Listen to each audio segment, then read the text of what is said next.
Hi viewers, అందరికి welcome friends. మన ఛానల్కి స్వాగతం ఫ్రెండ్స్.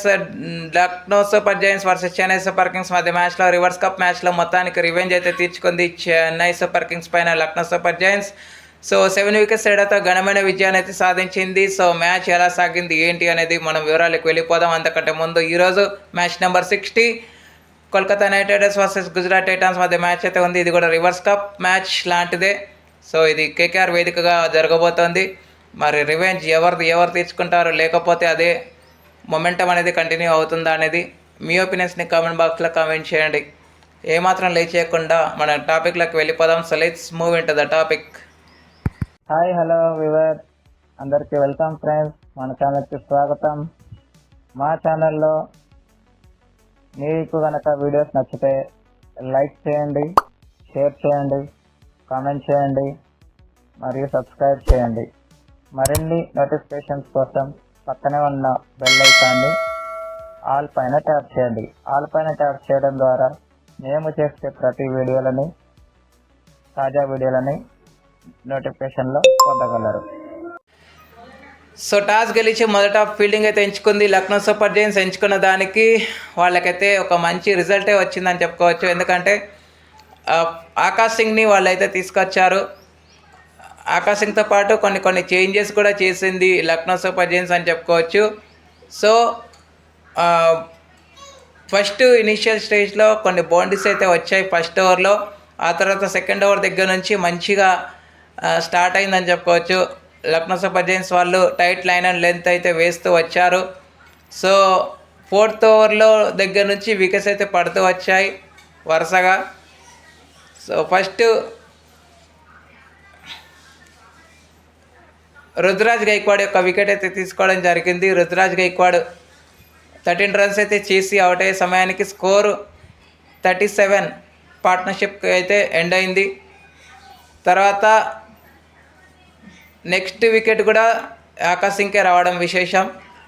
తను వికెట్ కూడా ఆకాష్ సింగే తీసుకోవడం జరిగింది. 20 రన్స్కి తను వెళ్ళిపోయిన తర్వాత ఉర్విల్ పటేల్ కూడా 6 రన్స్కి అవుట్ అయ్యాడు. పడిన ఫస్ట్ 3 వికెట్స్ మొత్తం తనకే వచ్చాయి. ఈ క్రౌండ్లో డెవల్ బ్రెవిస్తో కలిసి అంటే వీళ్ళు ముగ్గురు అవుట్ అయ్యేసరికి 8 ఓవర్స్కి 61 స్కోర్ ఉండింది. 61 స్కోర్. ఆ తర్వాత మంచి పార్ట్నర్షిప్ అయితే బిల్డ్ అయింది. Devil Brevis and Karthik Sharma ఇద్దరు కలిసి మంచి పార్ట్నర్షిప్ అయితే బిల్డ్ చేశారు. అరౌండ్ 70 దాకా తీసుకొచ్చారు ఈ పార్ట్నర్షిప్. 76 దాకా వెళ్ళింది పార్ట్నర్షిప్. బట్ 25 రన్స్ వేసి డెవల్ బ్రెవిస్ అవుట్ అయిన తర్వాత ఈ పార్ట్నర్షిప్కి ఎండ్ చేసింది మొహమ్మద్ షమి. తనని అటాక్ చేస్తూ వెళ్తూ ఉన్నాడు. అదే టైంలో తన ఓవర్లోనే వికెట్ అయితే రావడం జరిగింది. ఆ తర్వాత షాబాజ్ అహ్మద్ ఓవర్లో అటాక్ చేశాడు చాలా వరకు. కార్తిక్ శర్మ షాట్స్ కూడా కొన్ని కనెక్ట్ అయ్యాయి. బట్ అదే ఓవర్లో తను కూడా అవుట్ అయ్యాడని చెప్పుకోవచ్చు. అయితే శివం దుబే వచ్చాడు. శివం దుబే ఎప్పుడో వచ్చాడు కార్తిక్ శర్మ ఉన్నప్పుడే. బట్ బౌండరీస్ రాకపోవడం వల్ల, టైట్ లైన్ అండ్ లెన్స్ వేయడం వల్ల ఎప్పుడైతే షాబాజ్ అహ్మద్ని అటాక్ చేశాడో ఆ ఓవర్లో రిజల్ట్ అయితే వచ్చింది. కావాల్సిన రిజల్ట్ అయితే వచ్చింది లక్నో సూపర్ జైంట్స్కి వికెట్ దొరికిన తర్వాత. ఆ తర్వాత ప్రశాంత్ వీర్తో కలిసి 45 రన్స్ పార్ట్నర్షిప్ అయితే యాడ్ చేశారు. ఆ వచ్చిన లాస్ట్ 4 ఓవర్స్లో వచ్చినటువంటి పార్ట్నర్షిప్సే ఆ 45 రన్స్ పార్ట్నర్షిప్ అని చెప్పుకోవచ్చు. సో ఫస్ట్ 12 బాల్స్లో 12 రన్స్ వేసినటువంటి శివం దుబే అంటే లాస్ట్ ఓవర్లో మాత్రం 20 రన్స్ అయితే రాబట్టడం జరిగింది. సో టోటల్గా 32 రన్స్ అయితే స్కోర్ చేసి అన్బీటన్గా ఉన్నాడు. 13 రన్స్తో ప్రశాంత్ వీర్ అన్బీటన్గా ఉన్నాడు. అనంతరం లక్ష్య సేథన్ ఆరంభించిన చెన్నై సూపర్ కింగ్స్కి మాత్రం లక్నో సూపర్ జైంట్స్కి మాత్రం చాలా మంచి స్టార్ట్ అయితే వచ్చింది. అంతకంటే ముందు లక్నో సూపర్ జైంట్స్లో వికెట్స్ కనుక ఒక్కసారి మనం చూస్తే ఆకాష్ సింగ్కి 3 వికెట్లు వచ్చాయి. మొహమ్మద్ షమీకి అదేవిధంగా షాబాజ్ అహ్మద్కి ఒక్కొక్క వికెట్ అయితే రావడం జరిగింది. ఓకే, అనంతరం లక్ష్య సేథన్ ఆరంభించిన లక్నో సూపర్ జైంట్స్కి మాత్రం చాలా మంచి స్టార్ట్ వచ్చింది. ముఖ్యంగా లక్నో సూపర్ జైంట్స్కి హైలైట్గా నిలిచింది ఏదైనా ఉందా అంటే అది 5th ఓవర్. అంశుల్ కంబోజ్ని వరుసపెట్టి 4 సిక్స్లు అయితే కొట్టాడు మిచ్మాష్. ఆ తర్వాత ఒక బాల్ అయితే డాట్ అయింది.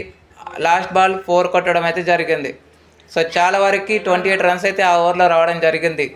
వెరీ ఎక్స్పెన్సివ్ అంశుల్ కంబోజ్ ప్రతిసారి ఎకానమీ 9 మెయింటైన్ చేసేవాడు. బట్ నిన్నటి మ్యాచ్లో చాలా పనిష్ అయితే చేశారని చెప్పుకోవచ్చు.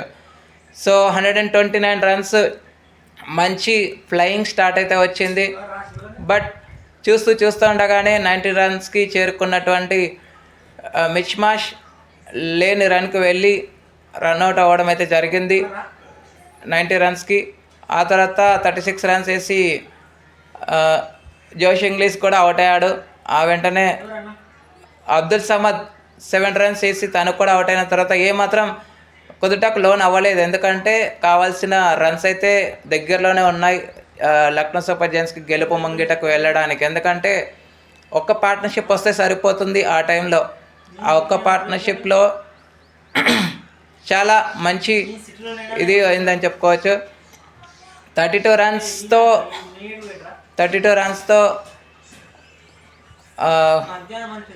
మంచి రన్స్ అయితే స్కోర్ చేయడం జరిగింది నిక్లస్ పురన్. ఆ తర్వాత 13 రన్స్ ముకుల్ చౌదరి అయితే స్కోర్ చేశాడు. 50 పార్ట్నర్షిప్ కూడా బిల్డ్ అయిందని చెప్పుకోవచ్చు. సో టోటల్గా అరౌండ్ 18 బాల్స్ అలా మిగిలి ఉండగానే మ్యాచ్ అయితే ఫినిష్ అయిపోయింది. ఇక player of the match award అయితే no doubt no surprise totally 90 రన్స్తో విజృంభించినటువంటి మిచ్ మార్ష్కే player of the match award అయితే రావడం జరిగింది. ఇక వికెట్స్ కనుక చూస్తే చెన్నై సూపర్ కింగ్స్లో ముఖేష్ చౌదరికి అండ్ స్పెన్సర్ జాన్సన్కి వికెట్ అయితే ఇద్దరు ఒక్కొక్క వికెట్ అయితే తీసుకున్నారు. ఒక రన్అట్ రూపంలో వికెట్ కొట్టుకోవడం జరిగింది. అది కూడా ద డేంజర్ మ్యాన్ మిచ్ మార్ష్ది. That's it. Okay friends, thank you. ఇలాంటి అప్డేట్స్ కోసం ఛానల్ని సబ్స్క్రైబ్, షేర్, లైక్, కమెంట్ చేయండి. మరొక అప్డేట్తో మేము ఉంటాను ఫ్రెండ్స్. అంతవరకు సెలవు, నమస్కారం.